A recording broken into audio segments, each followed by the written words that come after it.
Okay, so now you found a sponsor and you want to understand how these people are compensated. My name's Jeremy Mercer.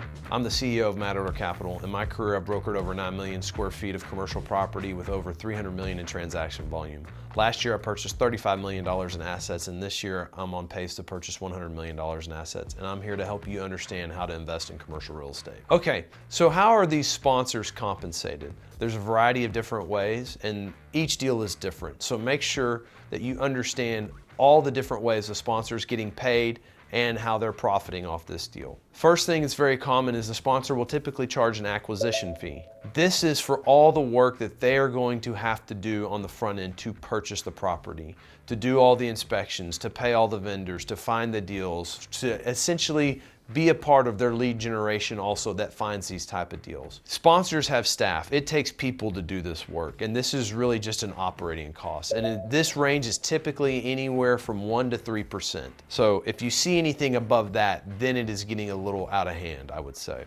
But that is the typical range you're going to see on an acquisition fee, and this is typically paid at closing. Another type of fee is going to be a disposition fee. After you go through the life cycle of the property and you sell the property, there's a lot of work that goes into selling the property. Getting all the due diligence, make sure everything's negotiated, estoppel agreements, making sure all the lease agreements are firmed up, getting the estoppel signs with the tenant. There's a lot of work that goes into that team. Your typical disposition fee is usually from 0.5% to 1% on a property. So make sure if it's anything more than that, you really question why that is being charged. Another typical fee that is going to be charged is going to be a property management fee. So typically, if a property is vacant, there will be some minimal fee for every month for maintaining the books, for maintaining any property, dealing with the security company who has the alarm system on the building. There's all these things that come up that a sponsor and operator have to deal with while they're operating this property for you. And then once a tenant moves in, typically there will be some percentage of the gross rental that comes in